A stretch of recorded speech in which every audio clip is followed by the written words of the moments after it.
Buenas tardes.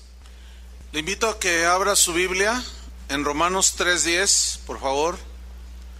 Romanos 3:10. Vamos a seguir con nuestra serie El temor de Dios y hoy vamos a tocar el tema número 12, que se titula Gente sin temor de Dios. Esta es la primera parte de este tema de hoy, gente sin temor de Dios. Parte número 1. Y vamos a leer Romanos 3, versículo 10. Dice así: como está escrito, no hay justo, ni aun uno. No hay quien entienda, no hay quien busque a Dios. Todos se desviaron, a una se hicieron inútiles. No hay quien haga lo bueno, no hay ni siquiera uno. Sepulcro abierto es su garganta, con su lengua engañan. Veneno de áspides hay debajo de sus labios. Su boca está llena de maldición y de amargura. Sus pies se apresuran para derramar sangre. Quebranto y desventura hay en sus caminos, y no conocieron camino de paz. No hay temor de Dios delante de ellos. Estos textos que acabamos de leer nos revelan el carácter de la gente que no tiene temor de Dios. Y cuando la gente no tiene temor de Dios, sus vidas se convierten en un desenfreno total. Nada los detiene. Ellos hacen lo que bien les da en gana, se burlan de Dios, se entregan a la inmoralidad, la maldad es su corona, van camino al infierno y a la condenación eterna. Y en estos versículos que vamos a estudiar, nos revelan por lo menos 14 características de la gente que no tiene temor de Dios. Y hoy vamos a vernos en el espejo de la palabra de Dios, porque la palabra de Dios es como un espejo, ¿sí?, en el cual nos reflejamos. Pero hoy, que es la primera parte del tema, gente sin temor de Dios, vamos a ver las primeras 7 características de la gente que no tiene temor de Dios. Vamos pues a Romanos 3, versículo 10. Ahí está la primera característica de la gente que no tiene temor de Dios. Dice así: no hay justo, como está escrito, no hay justo ni aun uno. ¿Por qué dice la Biblia que no hay justo ni aun uno? Pablo nos responde del por qué no hay un justo ni aun uno en el mismo capítulo, pero en el versículo 23. Ahí nos dice la razón. O sea, no hay justo significa no hay uno solo que esté bien delante de Dios por su propia iniciativa. No hay uno solo, no hay un justo. Y Pablo dice en Romanos 3:23 la razón. Dice, por cuanto todos, ¿qué dice? Pecaron. Por cuanto todos pecaron y están destituidos de la gloria de Dios. Qué condición tan triste, ¿no? Destituidos de la gloria de Dios, de la presencia de Dios en la vida de cada persona. Y aquí las palabras a estudiar en el versículo 23 es todos pecaron, pero en sí la palabra pecaron. Esta palabra pecar o pecado no es propiamente una palabra netamente religiosa, con connotación religiosa, no. Es una palabra que viene del griego, que es hamartano. Y esta palabra, que se traduce pecado, significa literalmente errar el blanco. Pero la figura o esta palabra se usaba con los tiradores de arco y flecha, que cuando ellos miraban el blanco, tomaban el arco y la flecha, soltaban la flecha, pero no daban en el blanco. Entonces decían ajamartano, ¿sí? O sea, ha errado el blanco, ¿sí? Y eso significa pecado, errar el blanco. Entonces cuando el arquero fallaba, pues no ganaba el premio, ¿sí? Entonces no participaba de nada. Espiritualmente, la palabra pecado, que significa errar el blanco, espiritualmente significa errar moralmente. O sea, significa cometer pecado, o sea, errar el blanco. Hablando espiritualmente, erramos el blanco porque violamos los principios de Dios. no damos en el blanco. Por ejemplo, un hombre que comete adulterio es infiel y está errando el blanco, ¿entiende? Por lo tanto, no va a llevar premio, al contrario, lleva muchas consecuencias. Y esta palabra, hamartano, que significa errar al blanco, significa practicar el pecado.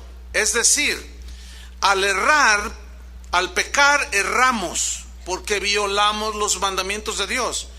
Y al estar errando constantemente con tan mala puntería, caemos en una condición de ceguera espiritual, de tanto fallar, ¿sí?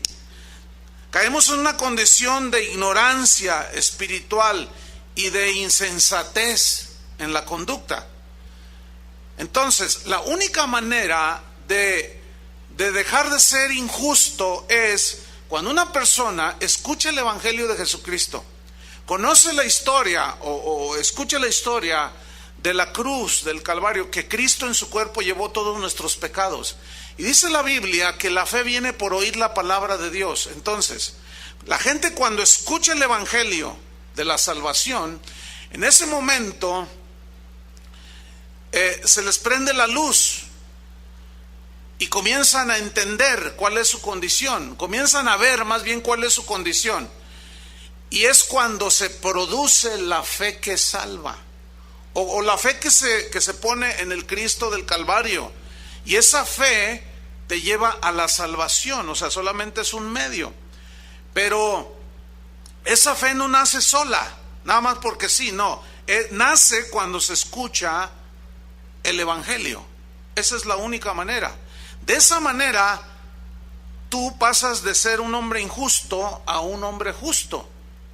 Y cuando dice no hay un justo ni aun uno, significa que nadie se puede justificar delante de Dios por sus buenas obras. Porque la salvación es un regalo de Dios, todo eso ya lo sabemos.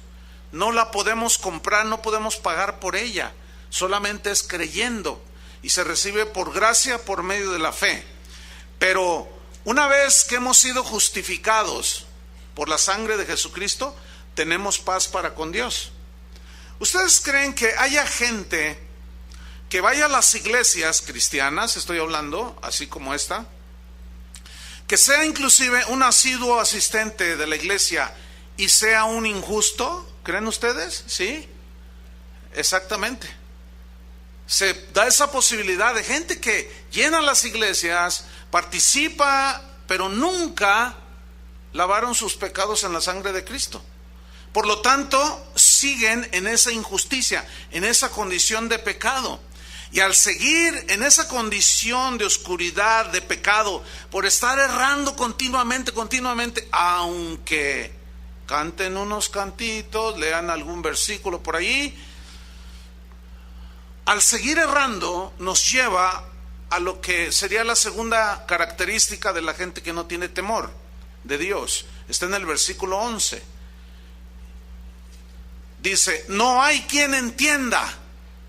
No hay quien entienda. ¿Cuál fue la número 1? No hay un justo, ni aun uno. Número 2, no hay quien entienda. Y aquí la palabra a estudiar es precisamente esta palabra, quien entienda. Y este vocablo, esta palabra, entender, se deriva de un término griego que significa comprender en la mente. No hay quien comprenda en su razón. Se puede leer así. Significa también actuar racionalmente, o sea, conforme a la razón, a la inteligencia, ¿sí?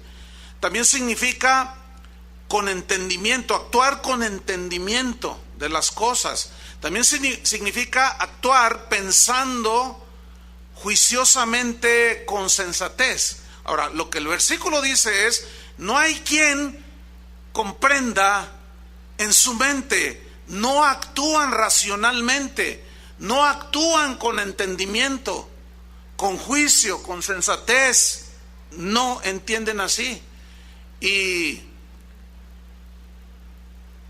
en 1 Corintios, si abre su Biblia, 2:14, allí nos habla precisamente de la condición en la que nos encontramos al nacer, la condición en la que nos encontramos al nacer y el por qué no percibimos las cosas que son del Espíritu de Dios. ¿Ya lo tiene? Entonces, no podemos entender porque no hemos sido lavados con la sangre de Cristo. Pero los que hemos sido lavados con la sangre de Cristo podemos discernir y entender. Miren lo que dice aquí. 1 Corintios 2:14 dice, pero el hombre natural, ya les explicaré qué significa hombre natural, no percibe las cosas que son del Espíritu de Dios. Aquí percibir significa discernir, ¿sí? No las capta, ¿sí? Porque para él son locura y no las puede entender. Fíjense qué situación tan dramática, ¿eh? No las puede entender. No sé con usted qué pasó cuando le predicaron el Evangelio. Muchas cosas dije, ay, no es para tanto. Y si te hacían locura, oye, entonces, dicen algunos, entonces si yo me hago cristiano ya no voy a poder irme con los amigos, ya no voy a poder ir a los casinos, ya no me voy a poder ir a los antros, a las fiestas y ponerme mis borracheras de vez en cuando, ya no voy a poder hacer nada de eso. Entonces tú le dices, no, eso es lo que justamente está llevando al infierno. Ah, no, qué tontería dices. Si eso es lo bueno, esa es la vida. ¿Sabes por qué dices eso? Porque eres un hombre natural. Ahora, ¿qué significa hombre natural? La palabra natural viene de un término griego que se usa aquí en el Nuevo Testamento y es el término zoikos, que se refiere a la naturaleza más baja o bestial del ser humano. ¿Cuál es la naturaleza más baja o bestial? La naturaleza pecaminosa, aquella que tiene la inclinación a estar pecando, pero también significa naturaleza animal, ¿sí? Y sensual. La naturaleza sensual es todo aquello que tiene que ver con los sentidos puramente naturales. No les importa absolutamente nada que no sea de los sentidos naturales, ¿sí? La gente todo quiere ver, quieren oír, quieren tocar, quieren sentir. Y esa es su vida. Vamos a tal espectáculo para ver. Me gusta esta droga porque me hace sentir. Veo estas películas porque están así, porque me gusta verlas. A mí me gusta oír esto, me gusta comer esto, me gusta palpar aquello. Ese es el hombre sensual. La palabra sensualidad se refiere a los sentidos naturales. Eso lo vemos en el mundo, ¿sí? La sensualidad en todo su esplendor. ¿Por qué en la televisión para anunciarte unos chicles te sacan una chica desnuda o semidesnuda? Porque la gente ve, ¿entiende? Y eso es de los sentidos. Ese es el hombre natural, sensual, animal, natural completamente. No va más allá de un nivel más que el natural. Y la Biblia nos enseña que hay un hombre espiritual. El hombre espiritual es el que nace de nuevo y ahora ya valora las cosas espirituales, las compara con las naturales y por eso deja toda esa vida de sensualidad. ¿Por qué?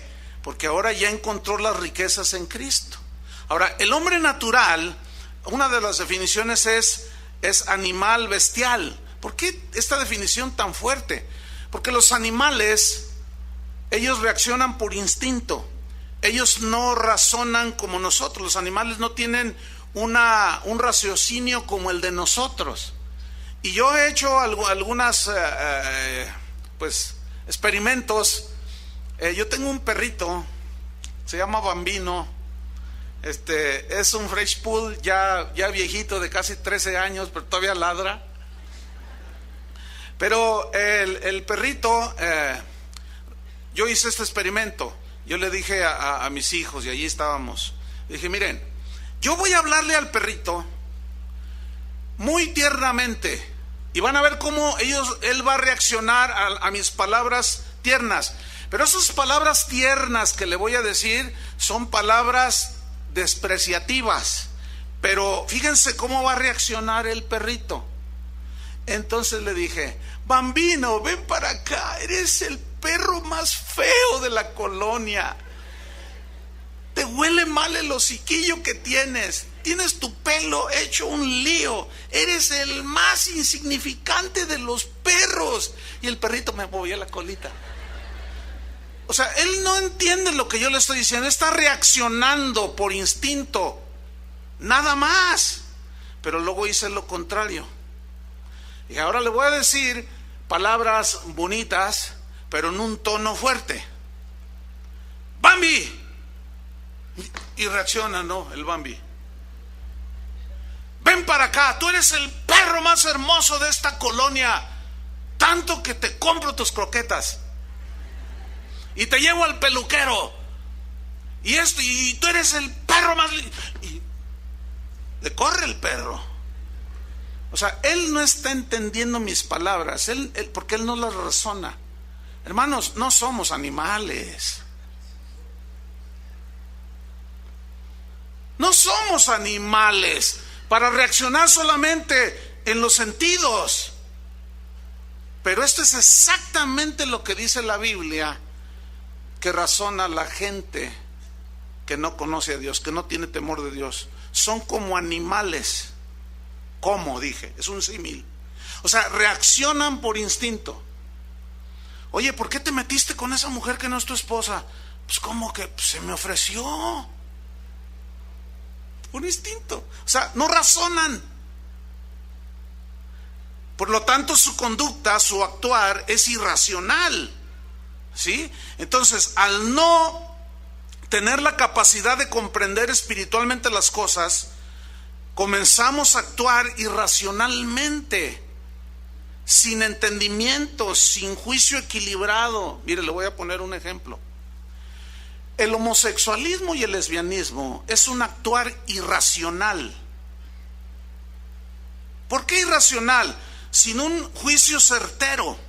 Mire, cuando usted nació, a su mamá le dijeron, ¿usted ha tenido qué? Los hombres dijeron un niño, las mujeres dijeron una niña.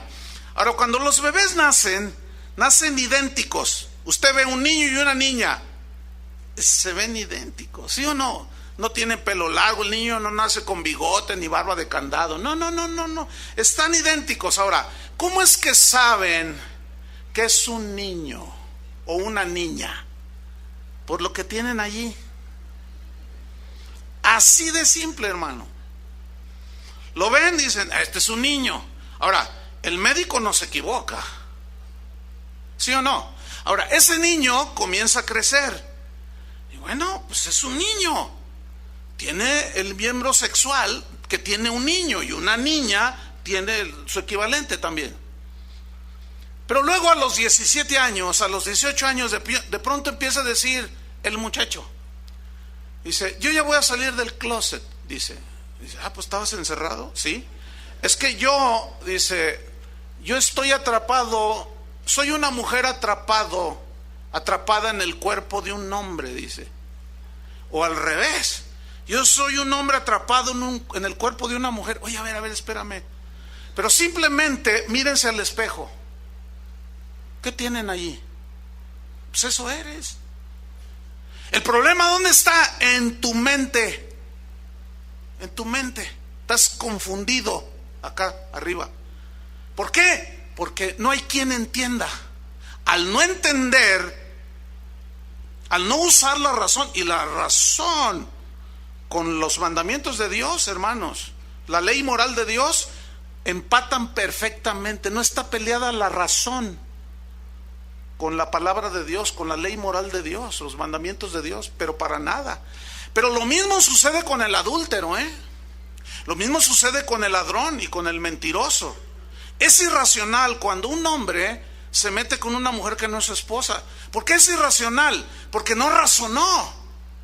No razonó, y por lo tanto su conducta es como la de un animal, la de un perro callejero que ve que una perrita anda en celo y va detrás de ella, y un montón de perros detrás de ella. Así son los animales, o sea, no razonan.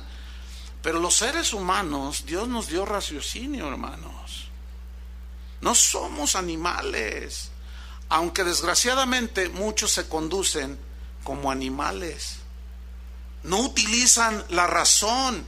Y lo mismo le sucede al ladrón. O sea, no razona con cordura. Sabe que no le pertenece ese auto, sin embargo se lo roba. Entonces está cometiendo un acto irracional porque va en contra de la razón. Porque sabe perfectamente que lo agarra la policía y lo mete a la cárcel. O lo descubre el dueño y le mete un balazo. O sea, sabe a todo lo que se está arriesgando. Pero si pensara con racionalidad, con entendimiento, entonces su conducta sería diferente. Lo mismo sucede con el mentiroso o con el idólatra. Déjeme decirle, la idolatría es de lo más irracional que hay. Le voy a explicar brevemente. Yo quiero adorar a San Pillín de los Palotes. Fue el primero que se me ocurrió. Entonces yo me voy aquí al bosque, encuentro allí un cedro grandote, bonito, y lo corto. Y empiezo a darle forma y le pongo carita de yo no fui. Y luego le pongo un vestidito, le pongo sus zapatitos de charol. Y su capita de medio de Superman y Batman. Y luego lo más irracional que yo pueda hacer o que un ser humano puede hacer es cortar un tronco o juntar yeso, darle forma, ponerlo allí enfrente el tronco y luego hincármele. Y lo más irracional todavía es hablarle al tronco. Y todavía lo más irracional es creer que el tronco me escucha. Y lo más irracional, creer que un pedazo de madera me va a hacer un milagro. O sea, nada más irracional. Tienes que estar de plano totalmente ciego. Ahora, ¿cuánta idolatría hay? Hay un montón de idolatría. Hay gente que tiene doctorados en las universidades, maestrías, sin embargo, adoran ídolos. Eso no es ni más ni menos una irracionalidad. Una pregunta, ¿ustedes creen que las iglesias como esta, que son cristianas, que se lee la Biblia, ¿ustedes creen que puede haber idolatría? Sí. Es una irracionalidad poner más alto al pastor que a Dios. Es totalmente irracional, Es un actuar irracional. Va en contra de la razón y de la verdad de la Biblia. Porque la Biblia dice que no tendrás ídolos. Y un ídolo es todo aquello que ocupa el lugar de Dios. Bueno, la iglesia cristiana, las iglesias como la nuestra, en muchos lugares del mundo están llenas de idolatría. Adoran al cantante, adoran al pastor, respetan demasiado, tienen más temor del apóstol que de Dios.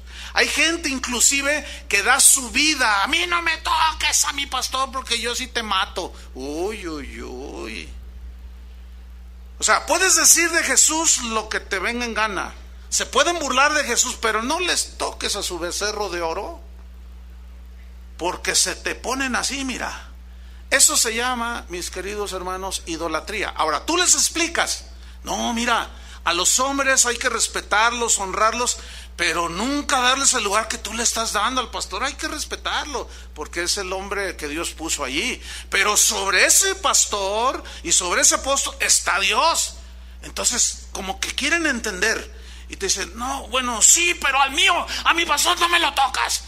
Y a mi cantante, no, ese me lleva al tercer cielo cuando lo oigo cantar. Ok, te lleva al tercer cielo cuando lo oyes cantar. ¿Y qué si ese cantante o esa cantante andan con doble vida y andan envueltos en el pecado, como si nada sucediera? ¿Qué? Bueno, allá su vida, a mí me bendicen sus cantos. ¿Ves cómo no usan la razón? No utilizan la razón.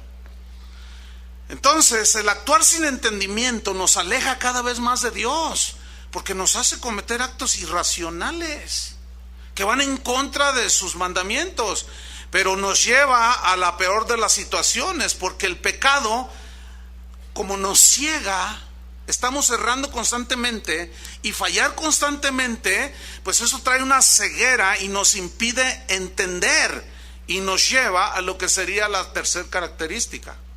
¿Cuál fue la número 1? No hay justo ni aun uno. ¿Cuál fue la número 2? No hay quien entienda. La número 3 está en el versículo 11, en la segunda parte. Dice, no hay quien busque a Dios.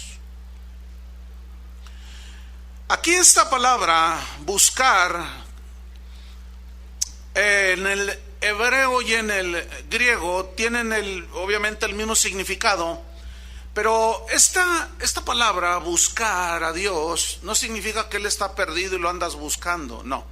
Esta es una palabra o una expresión que se conoce como hebraísmo, ¿sí? Cada vez que ¿qué es un hebraísmo? Es una expresión peculiar, muy propia, exclusivamente del pueblo de Dios, de los judíos, ¿sí?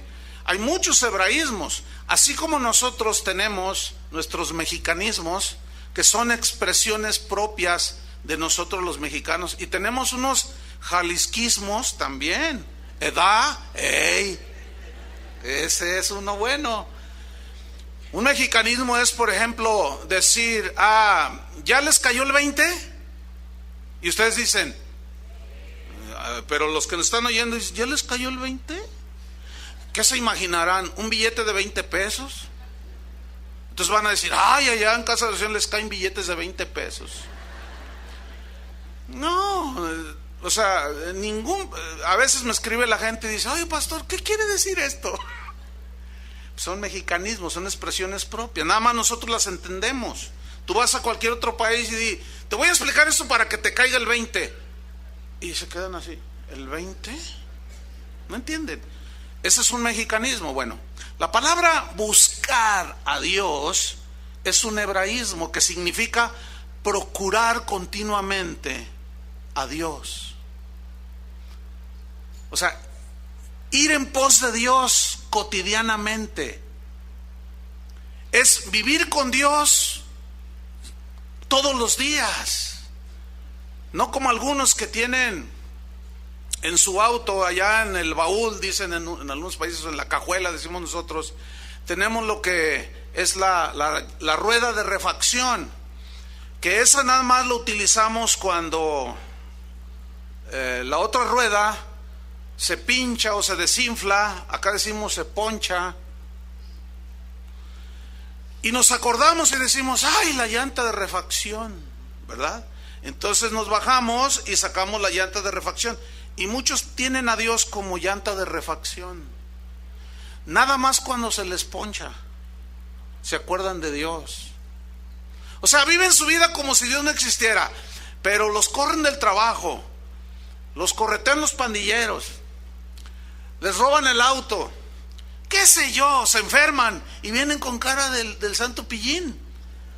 Y vienen, quieren utilizar a Dios como su llanta de refacción. Hermanos, eso no es cristianismo. Eso no es buscar a Dios. Buscar a Dios es vivir con Él cada día. Entonces, no hay quien busque a Dios. O sea, ¿dónde están los que continuamente viven con Dios? ¿Dónde están? Se ven muy poco. Pero también este hebraísmo, buscar a Dios, significa adorar. Adorar a Dios. Pero esa adoración no se refiere al cantar. Esa es una mínima parte. Sino se refiere a una clase de vida. Como tú te conduces en esta vida, con entendimiento, con inteligencia, con raciocismo, ¿sí? Con la razón de acuerdo a la ley moral de Dios. Entonces, cuando dice no hay quien busque a Dios, habla, no hay quien viva una vida de adoración continua que lo demuestre con su vida. ¿Dónde están? Hay una historia en el Evangelio de Juan, capítulo 4, que se conoce como la historia de Jesús y la samaritana. ¿La han oído? ¿Alguna vez la han leído, no? Déjeme así brevemente narrársela. Jesús llega y se sienta junto a un pozo. Y llega una mujer con un cántaro, esta era samaritana, a sacar agua del pozo. Entonces Jesús le dice, mujer, dame de beber. Y la mujer le dice, no, ¿cómo? Tú no debes hablarme a mí. Judíos y samaritanos no nos tratamos. Tenían pleito los judíos y los samaritanos, ancestrales, por diversas razones. Se peleaban entre sí. Entonces Jesús le dice, mira, si tú vuelves a beber de esta agua de este pozo, del agua de este pozo, tú volverás a tener sed. Pero si tú bebes del agua que yo te daré, no tendrás sed jamás. Entonces, noten lo natural de la mujer. Nada más lo sensitivo de la mujer. Dice, el pozo es hondo y no tienes cómo sacar el agua. ¿De dónde tienes agua viva? O sea, todavía no entendía nada. ¿Cierto? Ok. Después le dice Jesús, mira, el agua que yo te daré es un agua que te va a calmar la sed de andar buscando por todos lados.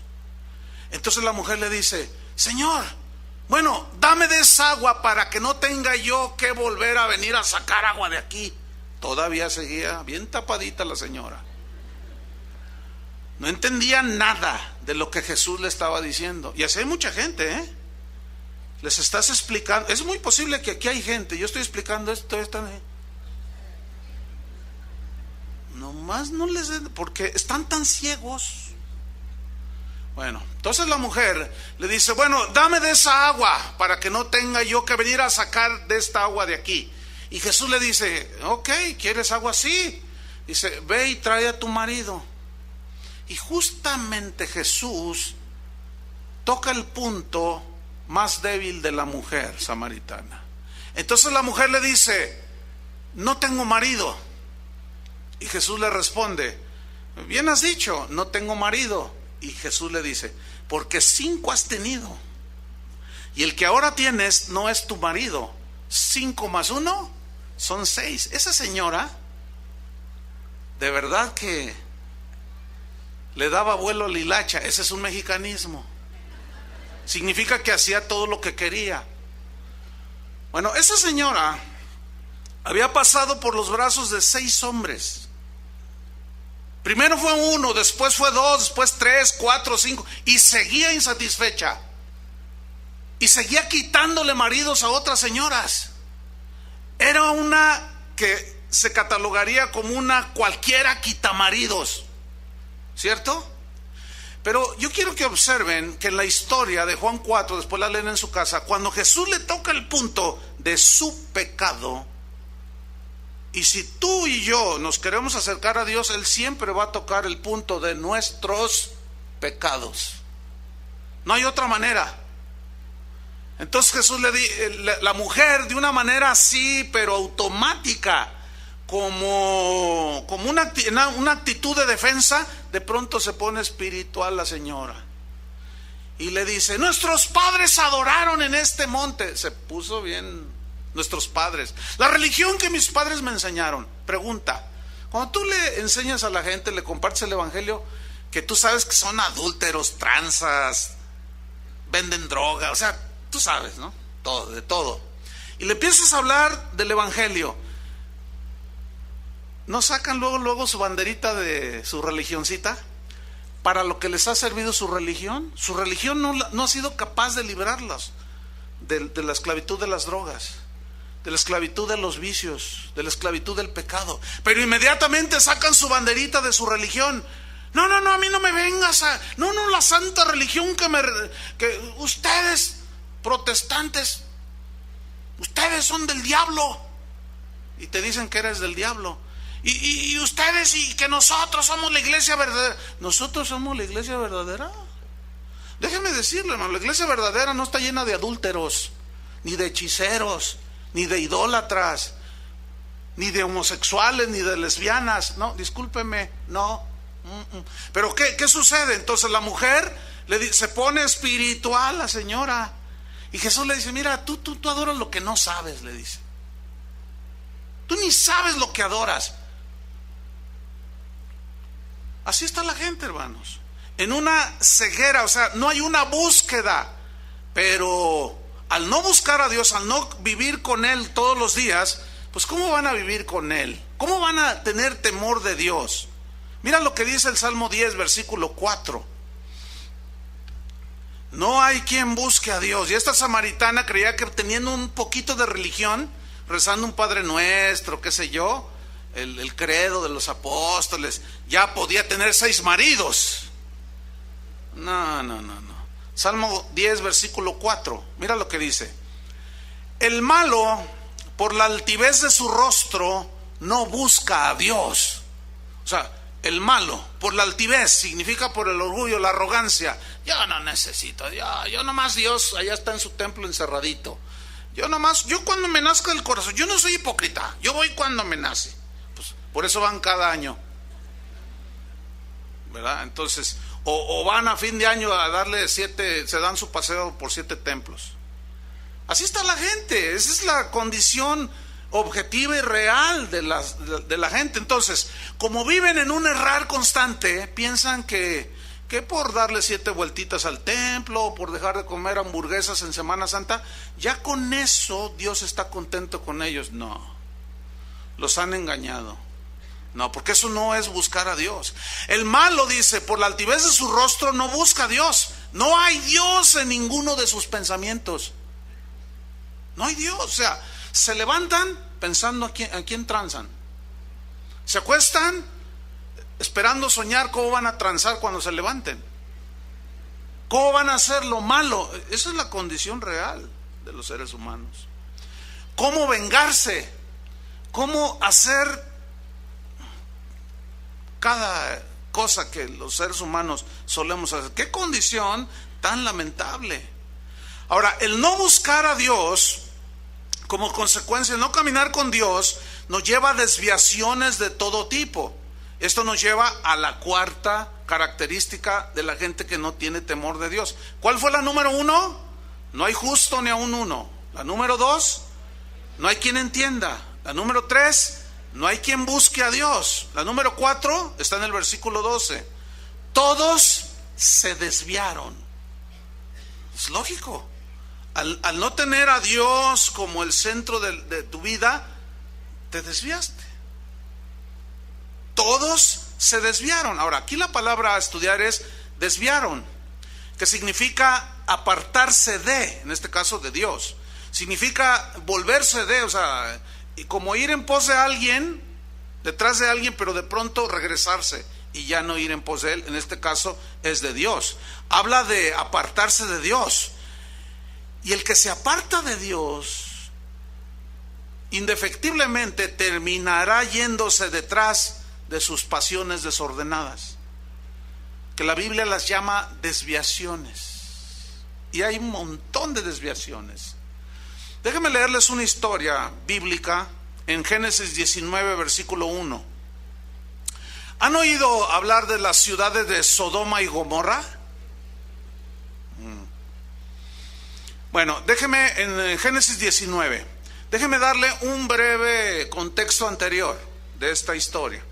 Resulta que Abraham, que era un hombre que Dios, con el cual Dios a él se le reveló el Señor, y Abraham se hizo un creyente del Dios verdadero, del Dios invisible, del que no se ve. Él no tenía que adorar ídolos. Entonces Dios prosperó de una manera extraordinaria, materialmente hablando, a Abraham. Era un hombre riquísimo, pero era más rico espiritualmente, es el padre de la fe. Bueno, entonces Abraham tenía un sobrino que se llamaba Lot. Muy bien. Entonces sus ganados prosperaron tanto, se multiplicaron tanto, que empezó a haber pleito por los espacios, ¿sí? Los pastizales, entre los pastores de Lot y los de Abraham. Entonces empezó a haber discusiones, y Abraham hizo uso de su riqueza espiritual, de su grandeza espiritual, de su generosidad espiritual, y le dijo a Lot: mira, sobrino, vamos a hacer una cosa, esto ya no está pintando muy bien, no es bueno que estemos de pleito aquí en la familia, vamos a hacer algo. Y él utiliza su riqueza espiritual, le dice: mira, yo te doy la oportunidad que tú escojas a dónde irte. Si tú te vas al sur, yo me voy al norte. Si te vas al este, yo me voy al oeste. O sea, vamos en lados opuestos, la tierra es amplia, dice. y es muy rica para apacentar y aguantar a todos y proveer para todos. Entonces Lot, cuando le dice eso a su tío Abraham, dice: entonces me das la oportunidad de escoge a donde quieras ir. Y dice que sus ojos se pusieron en una llanura donde estaba situada Sodoma y Gomorra. Ahora, Lot es el típico, es el símbolo, o representa de una manera alegórica al cristiano que sí, bueno, cree en el Señor, pero siempre está viendo nada más lo sensitivo: sentir, oír, tocar, gustar, y ve lo que le gusta y se le queda ahí, y no razona. Y así era Lot. O sea, era creyente en Dios, pero algo en él lo hacía inclinarse hacia lo sensual nada más. Entonces vio aquella llanura y dijo: no, hombre, mira nada más que pastos. Dice: no, pues aquí me voy a hacer más rico. Pero él no tomó en cuenta que, porque la Biblia dice que puso su tienda o su habitación junto a las ciudades de Sodoma y Gomorra, y los hombres de esas dos ciudades eran perversos en gran manera. Y él no se fijó en eso. Él se fijó en lo que veía, y él se fijó en su ambición de decir: no, hombre, aquí esta tierra está muy buena, muy rica, aquí voy a aumentar mis riquezas. Ustedes saben que finalmente Lot perdió a su esposa, ¿se acuerdan? ¿Por qué? Porque fue más sensitivo, más de la carne, decimos nosotros.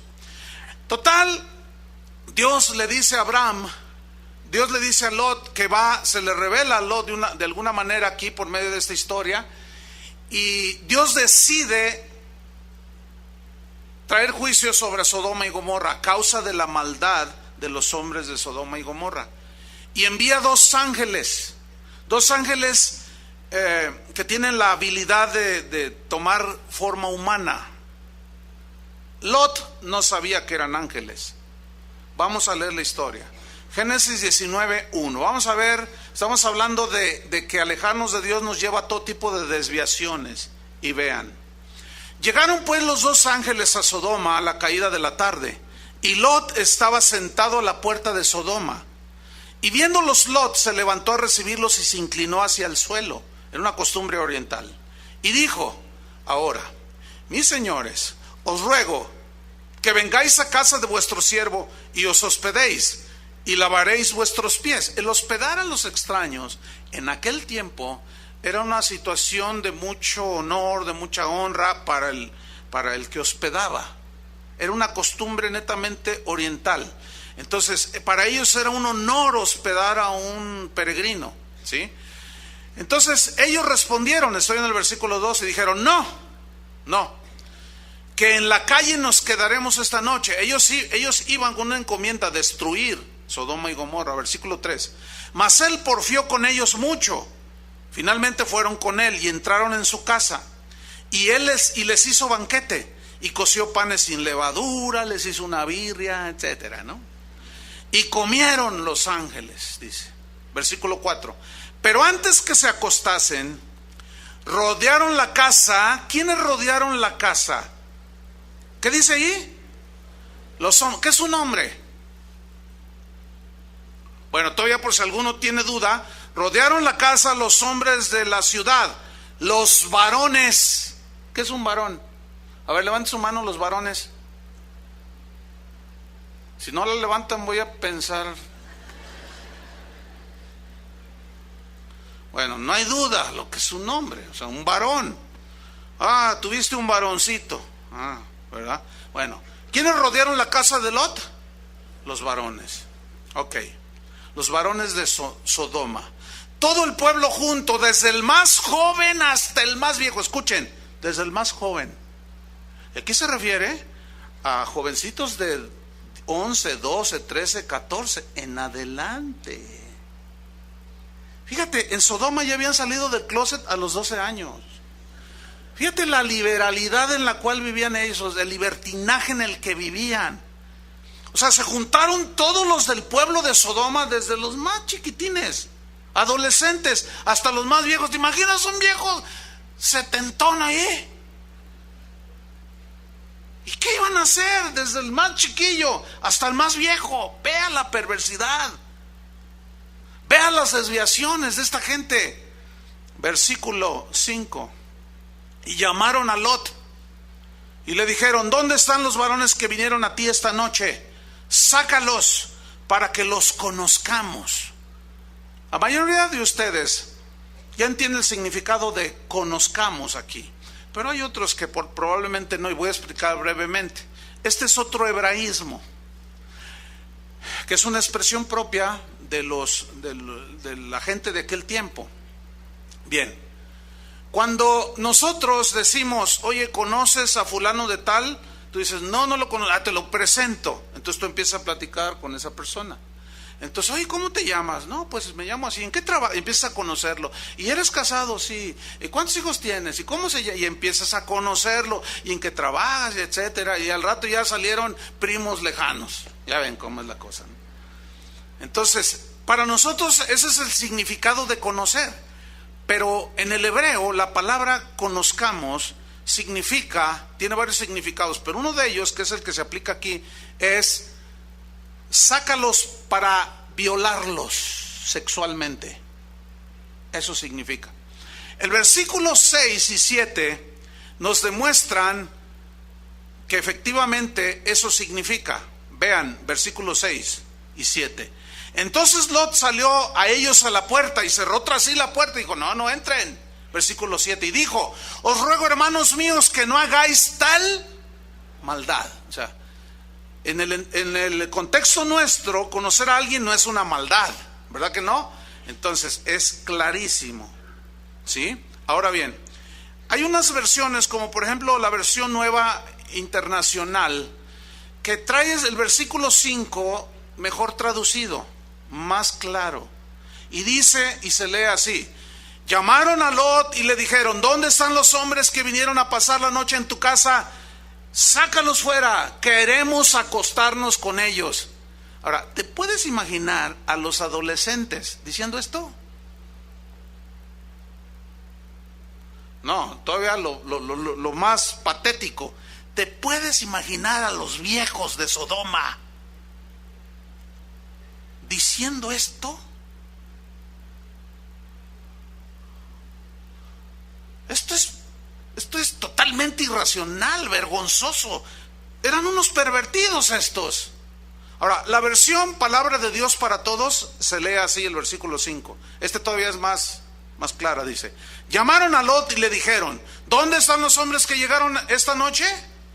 Hazlos salir, queremos tener relaciones sexuales con ellos. Imagínate a tu hijo de 12 años diciendo eso allá en la calle. Imagínate a tu hijo de 14 años. Oiga, señora, su hijo anda violando a otro muchacho allá afuera. ¿Te puedes imaginar? O sea, así como que suena tan burdo, tan fuerte, tan desagradable. Ahora, imagínate los viejitos queriendo tener prácticas sexuales, homosexuales. Esta gente terminó siendo desaparecida del mapa por Dios. ¿Por qué? Porque Dios aborrece el pecado y las desviaciones. Estas son de las peores desviaciones que hay en la raza humana, porque es tal la irracionalidad. Estos no solo habían pervertido las relaciones santas entre un hombre y una mujer, sino que aparte ya se fueron al extremo esta gente, desde el más joven hasta el más viejo. Qué triste condición. Ahora, todo esto lleva a los seres humanos a arruinar todo, y esto nos lleva al quinto punto, o la quinta característica de las 7 que estamos viendo. ¿Cuál fue la número 1? No hay justo ni aun uno. Número 2, no hay quien entienda. Número 3, no hay quien busque a Dios. Número 4, todos se desviaron. Y número 5 está en el versículo 12 también, en la segunda parte. A una se hicieron inútiles. Pero este no es en el sentido que Paquita, la del barrio, lo dice. No. Porque aquí la palabra inútiles viene de un término griego, difícil de pronunciar, se las debo, que significa arruinar todo, significa estropear, significa dar la idea de tocar algo y arruinarlo, descomponer todo. Eso significa, a una se hicieron inútiles. En otras palabras, también se lee así: todos arruinaron sus vidas, estropearon sus corazones, sus mentes las corrompieron, se quedaron inutilizados. Déjeme ponerle un ejemplo. Los matrimonios homosexuales arruinan el concepto de familia. Claro, yo entiendo perfectamente que si alguien de mente liberal y así, con pensamientos modernos, oye lo que estoy diciendo, y probable hay gente aquí de esta clase, dice: nah, ese pastor es un retrógrada, mente estrecha, cerrada, pobre tipo. Bueno, usted dígame lo que quiera. Dígame que soy hermano del Bambi. Dígame lo que usted quiera. A mí no me interesa nada, porque a fin de cuentas lo que yo diga no va a juzgar a nada ni a nadie, sino la misma palabra. ¿Me explico? Pero esto es lo que dice la Biblia. Son desviaciones, son perversiones. Entonces vamos a usar un poquitito nada más, poquitito, el razonamiento. Ok. Bueno, allá en el Distrito Federal, pues como que los políticos están usando su raciocinio para permitir que una pareja de lesbianas o de homosexuales adopten un niño. Entonces vamos a poner este ejemplo, vamos a razonar poquito. Ahí está un niño adoptado de bebé, ¿sí? 2 hombres, y el niño empieza a crecer. Entonces al niño lo llevan al kinder y pues lo ven llegar con un hombre y luego después con otro. Entonces dicen: ¿quién es? Es mi, ¿qué va a decir el niño? Es mi papá. Y luego al otro día lo lleva el otro. ¿Y ese quién es? Ya ven los niños cómo preguntan, ¿no? Dice: pues es mi papá. Y los niños usan más el cerebro, los niños. A ver, oigan, este tiene 2 papaces. A ver, otra vez, ¿quién te trajo hoy? Mi papá. Y ayer mi papá tiene 2 papaces. Entonces el niño llega: oye,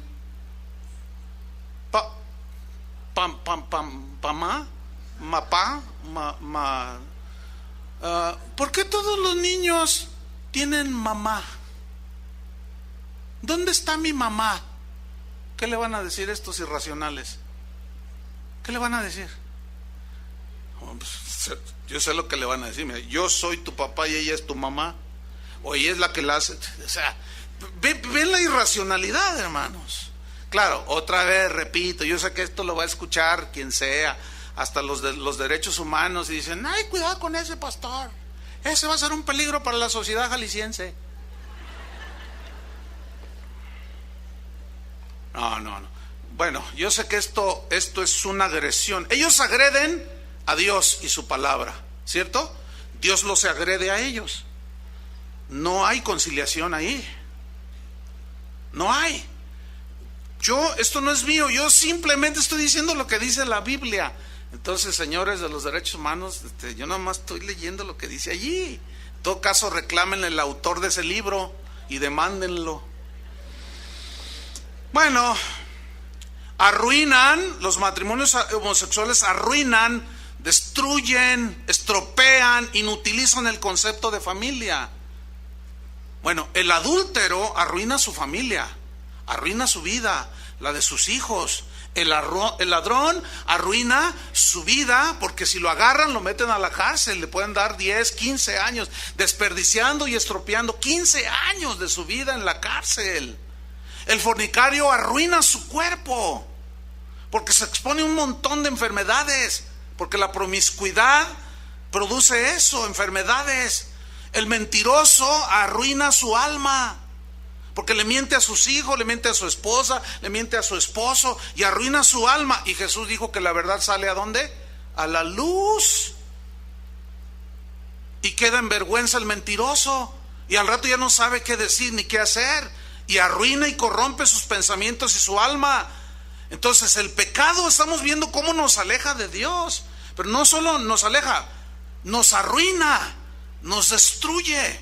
Hay una historia bien impactante de un hombre llamado Ted Bundy. No sé a cuántos les suene este nombre. Bueno, Ted Bundy, ¿quién era? Era un americano, un norteamericano, que fue un asesino en serie allá en los años 80 en los Estados Unidos. Este hombre se dedicó a violar mujeres jóvenes. Las violaba, las secuestraba, las violaba. Si duraba una semana con ellas, 15 días, todos los días las violaba y violentamente, y después las asesinaba. Y algunas las cortaba en pedazos, las enterraba en partes, otras las metía quién sabe dónde. Era un desastre. Tú dices, ¿cómo es posible? Bueno, este señor Ted Bundy fue entrevistado un día antes por un cristiano, un doctor llamado James Dobson. Ustedes pueden buscar en internet esta historia, y ahí está. Esa imagen que ves de Ted Bundy fue un día antes de su ejecución. Él murió ejecutado en la silla eléctrica. Bueno, en ese video él le pregunta al señor Dobson, le pregunta: oye, ¿cómo fue que tú empezaste? ¿Cómo piensas tú que inició esa inclinación a violar mujeres y a después asesinarlas? Y el hombre respondió, pongan mucha atención, varones sobre todo. El hombre dijo: es que a muy temprana edad, aparte, debo decir algo, sus padres eran cristianos, él asistió a la iglesia cristiana hasta la adolescencia, pero nunca nació de nuevo. Y él dijo: yo me empecé a aficionar a la pornografía. Escuchen bien, varones, porque las autoridades no le dan esa importancia. Ellos, porque si le dieran esa importancia, combatirían no solo la pornografía infantil. A ese sí se van, pues se asustan que porque los niños, bueno, sí, obviamente está bien, pero ¿y de la otra qué? Bueno, es que cada quien hace lo que le da su gana, tenemos libertad para hacer. Esa es la banderita que esgrimen mucho, la de mis derechos. Déjenme ilustrarles esto y lo ridículo de esa banderita de mi libertad, y yo puedo hacer lo que quiero de mi vida. Yo puedo hacer de mi vida lo que quiero, porque esa es la bandera que esgrimen muchos. Yo hago de mi vida lo que me da mi gana y nadie me puede impedir, y yo vivo como quiero, dicen ellos, ¿no? Así con un ímpetu y un fervor digno de aplaudirse. Bueno, déjame ilustrárselo. Yo tengo en mi cartera una licencia o un permiso de conducir un auto. ¿Quién me otorgó ese permiso? El Estado. Entonces, una vez con esa licencia en mi poder y tengo un auto, yo soy libre de hacer lo que quiera e ir a donde quiera, ¿sí o no? Yo soy libre de subir una vaca a mi carro. ¿Quién me puede decir que no? Yo soy libre. Ahorita, si yo quisiera, me bajo, agarro mi auto y me voy a Puerto Vallarta. Nadie me puede impedir que yo vaya desde Chiapas hasta Tijuana. Yo puedo ir a donde me da mi gana, y es una libertad y un derecho. Y nadie me puede decir: ¿a dónde vas? Pues voy acá a Manzanillo, a Puerto Vallarta. ¿Y por qué vas allí? Pues ¿qué te interesa? Le voy a decir. ¿De cuándo acá uno tiene que dar cuentas a dónde va? A mí el Estado, tengo permiso de manejar y ir a donde quiera. Ok, el Estado me dio permiso. Tengo libertad de ir a donde yo quiera, de tener el auto que quiera. Pero escúchenme, esa libertad y ese permiso que me da el Estado de conducir un auto me autoriza a ir a 180 kilómetros por hora en el periférico, o aquí por la de Federalismo, y voy a 180 kilómetros por hora, y de pronto va atravesando una familia que van a ver a las marionetas gigantes, y va el papá con su mamá y sus 3 hijitos de la mano, y ahí va el que tiene la libertad de hacer lo que le da su gana con su auto, y los arrolla. y a los 5 los mato. La policía me va a detener. ¿Qué voy a esgrimir? Mi banderita. ¿Qué? Espérame, es mi derecho ir a donde yo quiera y como quiera y a la hora que quiera y a la velocidad que quiera. En ese momento dice, no, espérame, señor, espérame. Usted tiene autorización de conducir su automóvil. Usted tiene autorización de ir a donde quiera, pero no de rebasar los límites permitidos. Por lo tanto, se me va a la cárcel. Ok, para todos aquellos que esgrimen su banderita, yo hago de mi vida lo que quiero. Hago lo que me da mi gana. Ese es el mismo argumento. ¿Qué le van a decir a Dios? Sí, tú tenías libertad para todo, pero había límites, mi estimado. Tu esposa solamente. Lo ajeno no era tuyo. No, pero que no vale ese argumento. ¿Se fijan ya? Ya salió a la luz. Ya quedó expuesto. No es un argumento racional, equilibrado. Es un argumento torpe. Sin embargo, habrá quien siga insistiendo, yo hago de mi vida lo que quiera. Haz de tu vida lo que quieras. Pero un día vas a...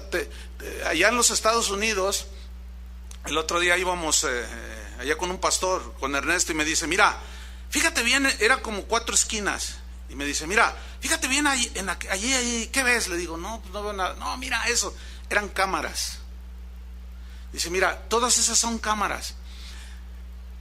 No se ven. Dice, pero están dirigidas de tal manera que si tú te pasas el alto o vas en siga y excedes el límite de velocidad, te toman una fotografía y te llega el ticket a tu casa y te llega y dice, una multa de $1,200. Y tú dices, ay Dios, no, yo no fui. Y ahí está la foto y toman de todos lados, toman la foto porque se dispara automáticamente los que se pasan un alto y los que van a exceso de velocidad. Y no puedes decir no. Bueno, ¿sabes que Dios ve todo? Y que tiene una Sony, pero de esas... Tú vas a decir, no, es que yo eso no, ¿cómo no? Mira, ahí te va tu ticket. Mira, aquí está la foto. Mira, aquí está el video. No os hagáis, dice el Señor. Por más que quieras evadirte, no se puede. No, si no nos podemos evadir ya de la tecnología y todo sale, imagínate de Dios. Bueno, Ted Bundy, mis queridos hermanos, fue ejecutado el 24 de enero de 1989. Una muerte trágica, electrocutado. La pena capital le aplicaron a este hombre. ¿Y todo por qué? Por su desviación.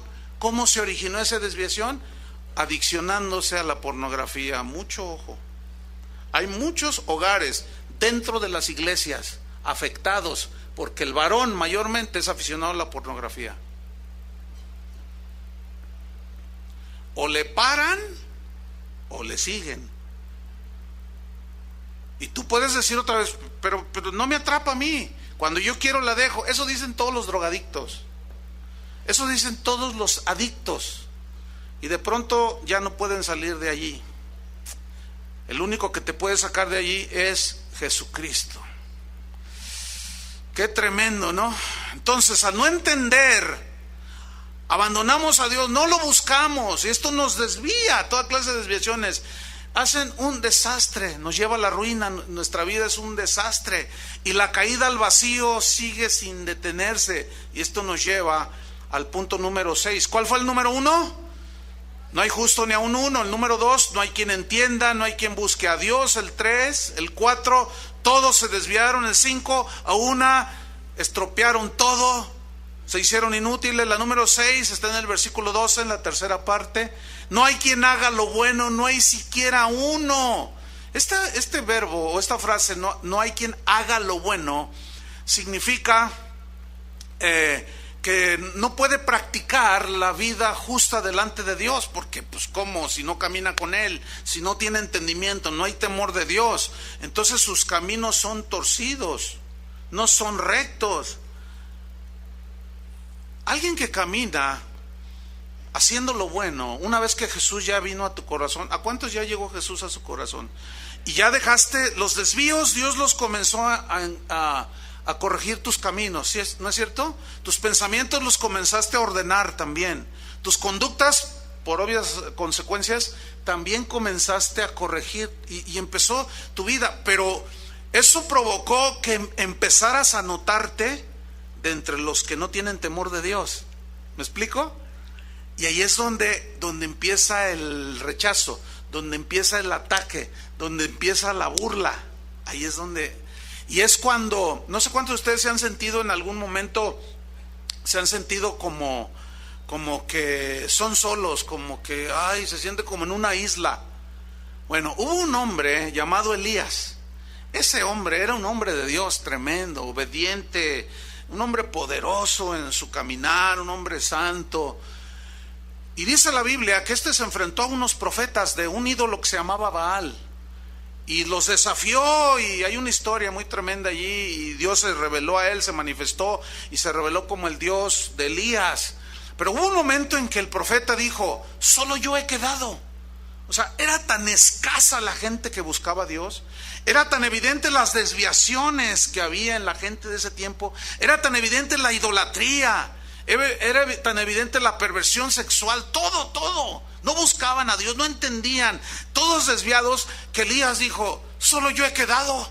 Pero Dios le dijo, no, Elías, no, yo me he reservado a 7,000 que no han doblado sus rodillas ante ese ídolo abominable Baal, tampoco le han besado los pies. Entonces 7,000, tú puedes decir, bueno, una buena cantidad. La Biblia lo llama remanente, y remanente significa una pequeña cantidad. Ahora, en los tiempos de Elías, algunos los entendidos en esto aseguran que había más de 350,000 personas en la región donde Elías vivía.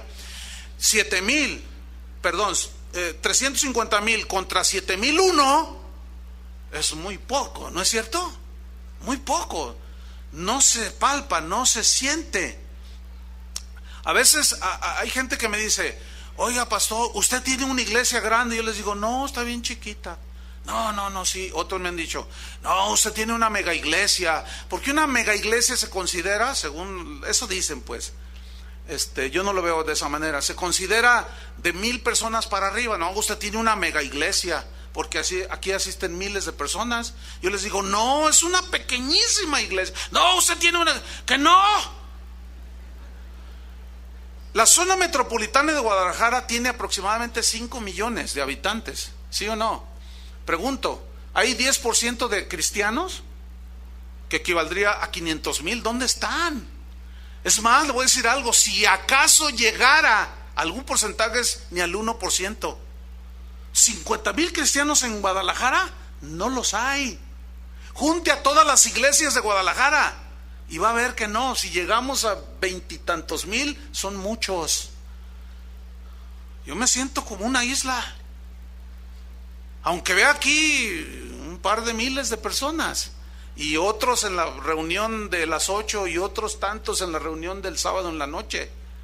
No, son poquísimos. Y a veces ves alrededor y dices, ay Dios, ¿solo nosotros hemos quedado? No, hay otros definitivamente, pero siempre serán los menos. Eso es lo triste. Mira lo que dijo Jesús, Mateo 7:13, vámonos rápido sobre el final. Mateo 7:13 dice así: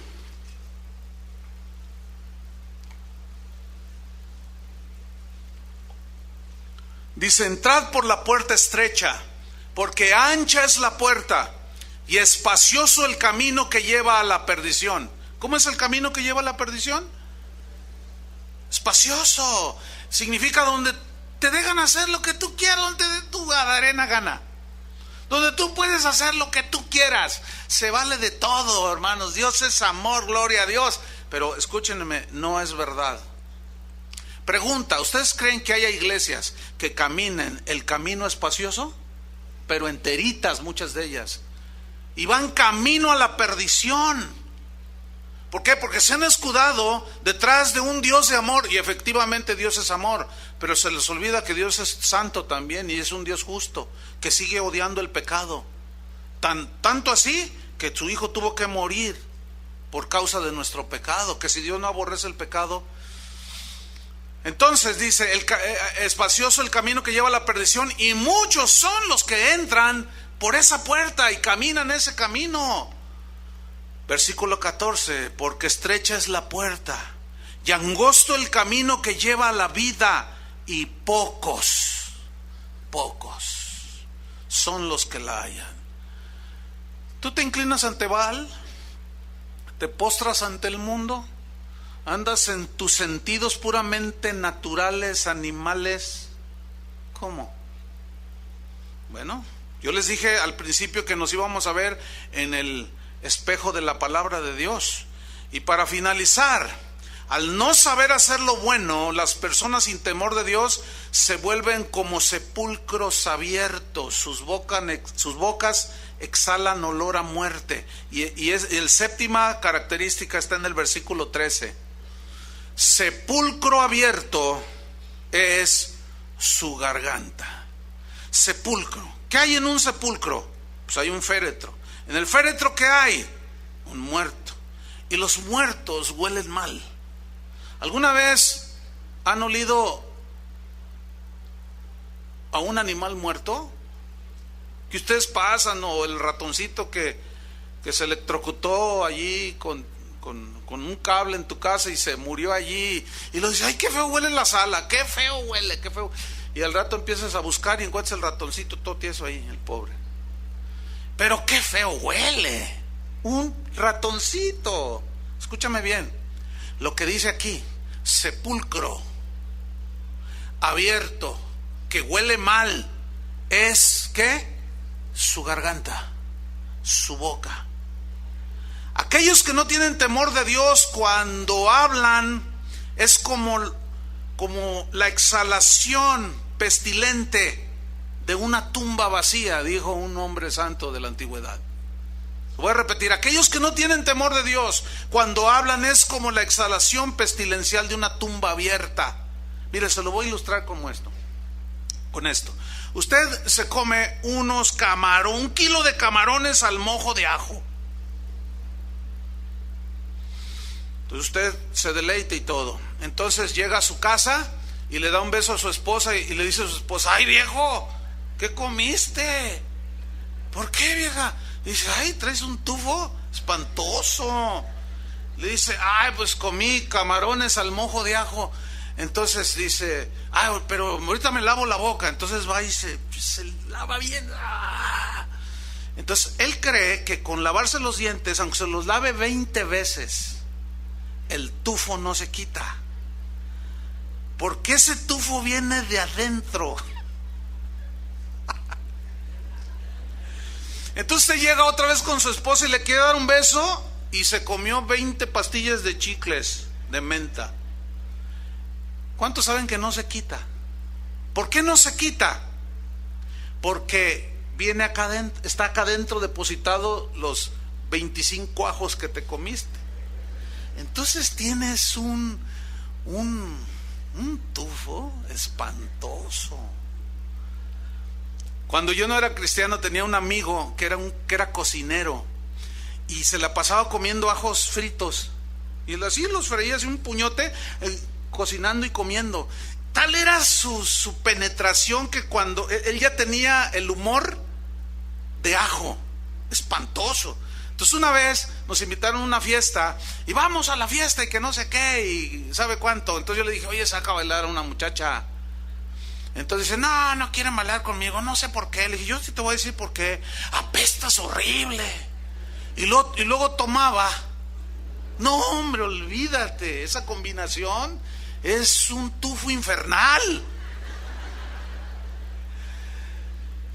Escúchenme bien, hermanos. Miren lo que dice Mateo 12:34. Mateo 12:34.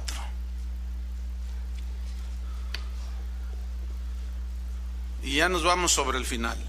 Mateo 12:34. Dice así: generación de víboras. Esto no es para ustedes, Dice: ¿cómo podéis hablar lo bueno siendo malos?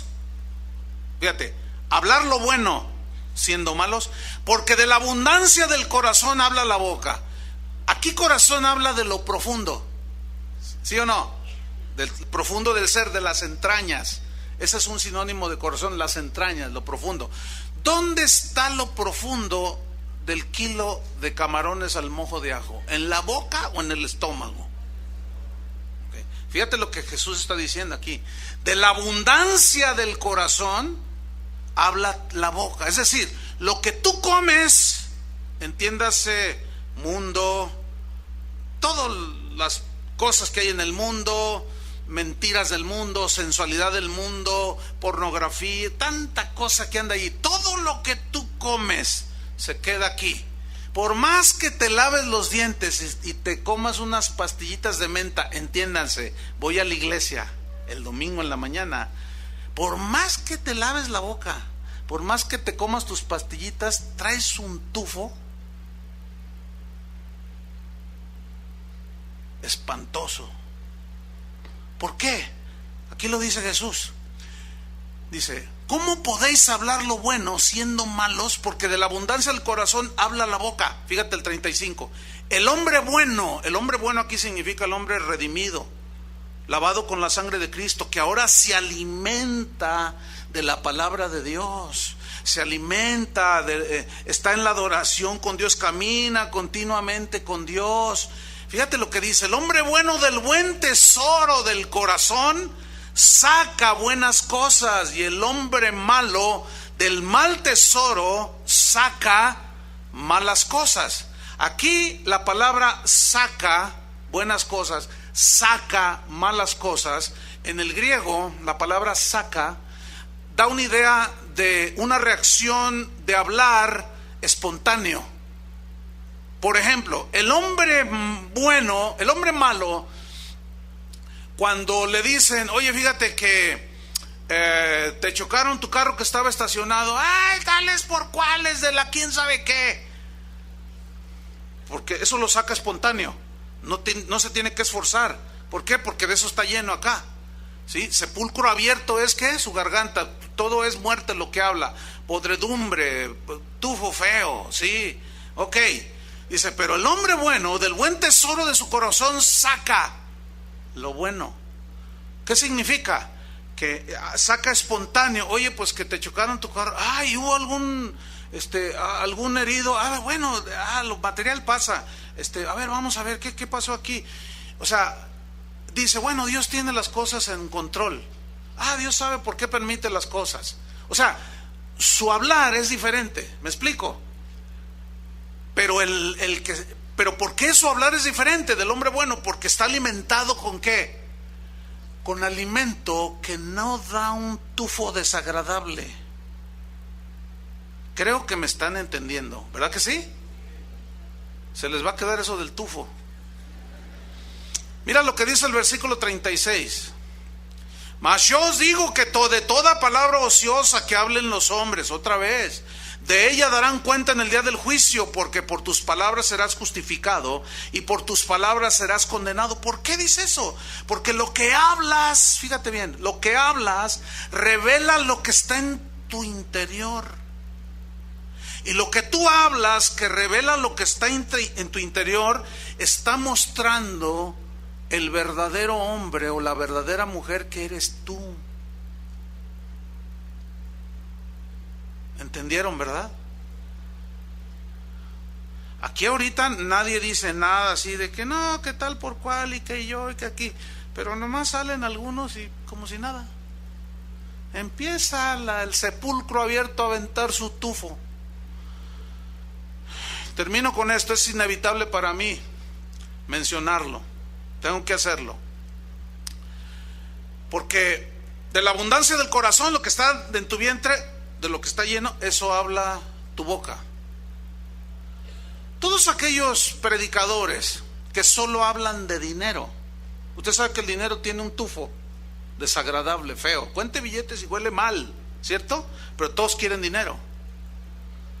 Fíjate, como esa gente solo se alimenta de avaricia, de cosas materiales, su tema en los púlpitos en muchas iglesias, y este es un llamado para todos los cristianos, que no se dejen engañar, le huele la boca a esos predicadores de la prosperidad que solo hablan de dinero, no tienen otro tema. ¿Por qué? Porque de eso se alimentan, tienen un tufo hediondo. ¿Por qué? Porque eso es lo que está en sus corazones, en sus vientres. Por eso nada más hablan de eso. No son capaces de hablar del Jesucristo que murió por nosotros en la cruz. No son capaces de hablar de la santidad, porque de eso no comen absolutamente nada. No los escucha esos, hermanos. Se lo digo con toda la autoridad que la palabra de Dios da. Conclusión. ¿Cuál es el fin de los que temen a Dios? Pues el bien. ¿No es cierto? Dios nos guarda del mal. ¿Cuál es el fin de los que no temen a Dios? La ruina, el desastre, la desviación, la corrupción, la ceguera, la injusticia y finalmente la condenación eterna. Aquí sí, usted escoge. Si usted decide ser un hombre o una mujer con temor de Dios, o decide no serlo, bueno, ya cada quien. Yo ya hice mi decisión. Oremos. Señor, te damos las gracias por tu palabra, que ciertamente es como un espejo que nos hace ver, que al vernos en él nos damos cuenta de nuestra condición. Señor, justifícanos. Es probable que aquí haya gente que no esté justificada. No hay justo ni aun uno, pero solo hay una manera de ser justificados: arrepintiéndonos de nuestros pecados, para que podamos entender las cosas espirituales, porque no todos entienden, porque no todos buscan a Dios, no todos caminan con Él cada día. Algunos solo lo tienen como una rueda de refacción guardada en la cajuela y se desviaron. Señor, endereza nuestros pasos, nuestras mentes desviadas, nuestros pasos. El pie derecho va hacia la izquierda y el izquierdo va hacia dirección opuesta y nos tropezamos cada rato. Estamos errando constantemente el blanco y nos desviamos y todo lo arruinamos. Arruinamos la familia, la iglesia, el trabajo, todo lo arruinamos. Señor, ten misericordia. Ayúdanos, Señor, justifícanos, límpianos con tu sangre para hacer lo bueno. Y Señor, que nuestra boca dé un aliento deleitoso, fresco ante tu presencia, Señor. Porque de la abundancia del corazón va a hablar nuestra boca. No queremos ser sepulcros abiertos, donde el hedor de muerte surge de una manera espontánea. No. Señor, pon tu temor, porque tu temor en nuestro corazón nos librará del mal, de la irracionalidad, de la injusticia, de la desviación. Que tu temor, Señor, nos guíe todos los días de nuestra vida hasta que tú vengas, Señor. Esa es nuestra oración. No pedimos otra cosa, sino que tu temor nos guarde de todo mal. En el nombre de Jesucristo te lo pedimos, Señor. Amén. Que Dios les bendiga a todos, hermanos.